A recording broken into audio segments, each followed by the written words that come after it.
Assalamualaikum warahmatullahi wabarakatuh.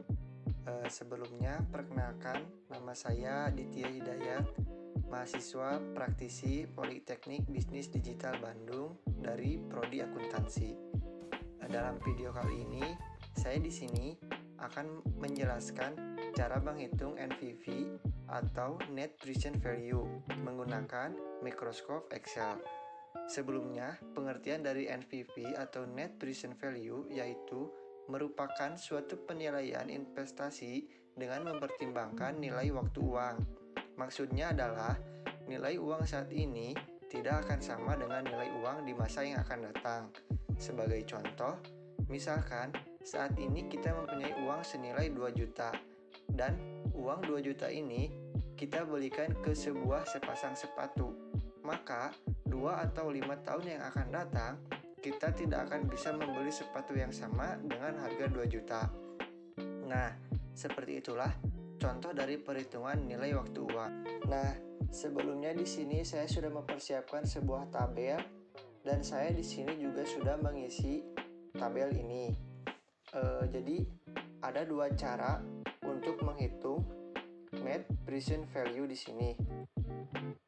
Yang pertama, kita menggunakan pendekatan manual, yaitu menggunakan operasi antar sel. Dan yang kedua, kita nanti menggunakan pendekatan fungsi Excel. Jadi sudah ada fungsi di dalam sebuah Excel ini. Yang pertama, misalkan kita menginvestasikan uang senilai 170 juta dan cash inflow-nya ini 0. Maka net cash flow-nya itu yaitu negatif 170 juta karena cash inflow dikurangi cash outflow yang 0 rupiah dikurangi 170 juta, maka hasilnya minus 170 juta. Dan begitupun seterusnya. Misalkan di periode pertama saya mengisikan cash inflow-nya 40 juta, cash outflow-nya 4 juta, maka net cash flow-nya yaitu 36 juta. Begitu juga seterusnya dari periode ketiga sampai ke periode kelima. Misalkan di sini periode kelima cash inflow-nya 30 juta dan cash outflow-nya 6 juta, maka hasil net cash flow-nya yaitu 24 juta.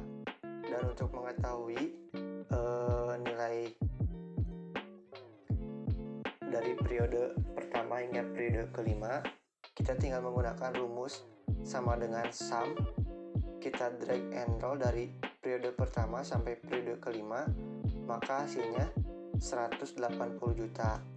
Nah, jika dilihat secara sederhana di sini, kita di sini mendapatkan untung ya 180 juta. Namun, jika dilihat atau dihitung menggunakan rumus present value, itu belum tentu.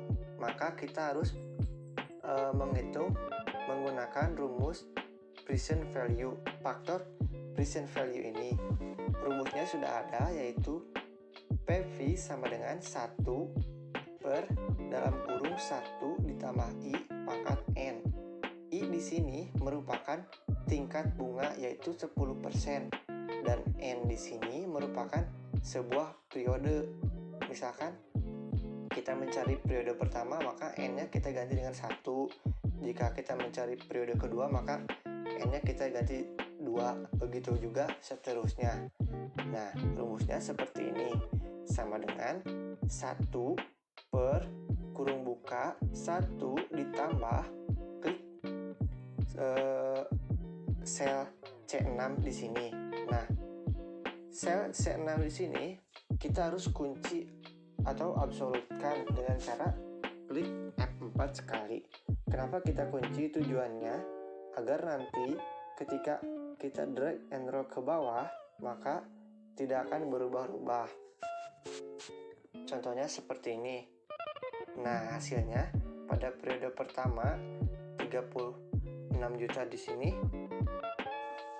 hasilnya 0,9090 sekian. Untuk mengetahui periode kedua sampai periode kelima, kita drag and drop ke bawah seperti ini. Dan untuk mengetahui hasil di present value di sini, kita tinggal mengalihkan saja net cash flow dikali faktor PV sama dengan, nah hasilnya pada periode pertama yaitu Rp32.727.273. Kita tinggal drag and drop ke bawah seperti ini. Dan untuk mengetahui hasil dari periode 1 sampai periode 5, kita tinggal masukkan rumus sama dengan sum. Kita sorot dari periode pertama sampai periode kelima, maka hasilnya, nah, dapat diketahui hasilnya adalah Rp199.190.753.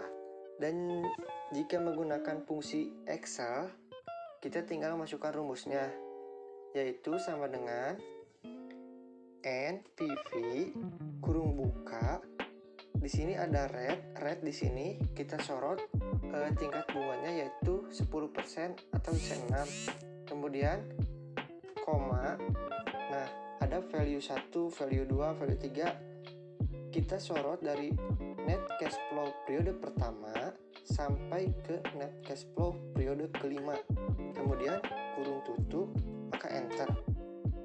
Dan hasilnya Rp199.190.753. Hasilnya sama ya seperti apa yang sudah dikerjakan dengan cara manual maupun dengan cara fungsi yang ada di Excel.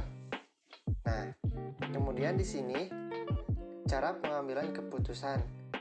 Jika net present value lebih besar daripada investasi, maka rencana investasi ini akan kita ambil. Kemudian yang kedua, jika net present value ini lebih kecil daripada investasi, maka investasi ini tidak akan diambil karena kita mengalami kerugian. Kemudian, jika net present value sama dengan investasi, maka itu juga tidak akan diambil karena tidak menarik ya, sia-sia selama beberapa tahun nilainya sama seperti itu. Sekian dari saya, terima kasih banyak atas perhatiannya. Mohon maaf apabila masih ada kekurangan. Wassalamualaikum warahmatullahi wabarakatuh.